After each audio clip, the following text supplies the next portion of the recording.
Buku ini mengajarkan bahwa segalanya tidak mudah dalam perjalanan mengejar mimpi. Ada harga yang harus dibayar. Namun, memutuskan untuk tidak mengejar mimpi juga ada harganya.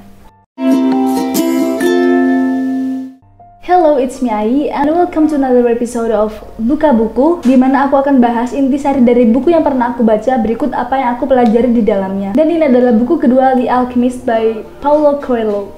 Baik dari kalian pasti udah gak asing sama buku ini. Buku yang diterbitkan pada tahun 1988 dan sudah terjual lebih dari 65 juta kopi di seluruh dunia ini bisa dibilang cukup populer di kalangan pecinta self-help book.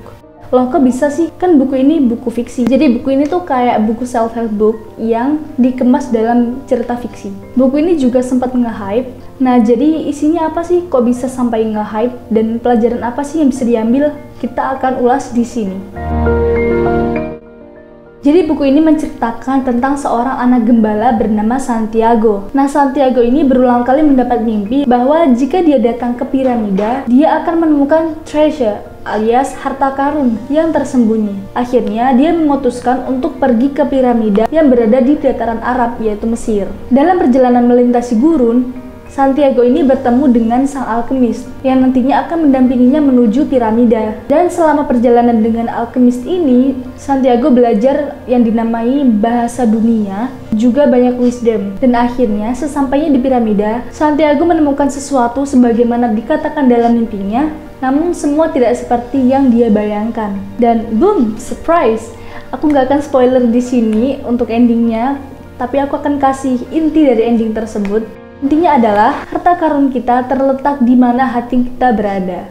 Ada beberapa pelajaran yang aku dapat dari buku ini, dan aku akan bahas satu-satu. Pertama, listen to your heart. Seringkali saat kita ingin melakukan sesuatu, justru hati nurani kita melarangnya. Dan juga pada beberapa kondisi saat kita kebingungan, saat kita tidak tahu harus bagaimana, tapi hati kita membisikkan sesuatu. Nah, dengan mendengarkan bisikan dari hatinya, Santiago ini berhasil untuk menuju mimpinya. Jadi ini sangat penting bagi kita untuk selalu mendengarkan kata hati, bukan malah mengabaikannya. Kedua, kesempatan belum tentu datang lagi. Nah, pada saat Santiago ini dalam perjalanan mimpinya, dia bekerja sebagai pegawai di toko kristal, di mana di situ dia mendapatkan banyak uang. Tapi Santiago ini sempat berpikir untuk kembali aja ke Andalusia dan membeli banyak domba dan tidak melanjutkan perjalanannya menuju piramida di mana mimpinya berada. Namun akhirnya Santiago menyadari bahwa dia sekarang sudah berada di tanah Arab, di mana dia sudah semakin dekat dengan mimpinya. Jadi dia itu punya kesempatan untuk merealisasikan mimpinya. Dan belum tentu jika dia memang kembali ke Andalusia, kemudian memelihara banyak domba lagi, dia akan punya kesempatan yang sama untuk melanjutkan perjalanan menuju mimpinya tadi. Akhirnya dia melanjutkan perjalanan. Di sini sangat penting untuk kita tidak menyanyiakan kesempatan yang ada, karena belum tentu sesuatu yang pernah datang akan datang kembali. Zona nyaman berarti tempat.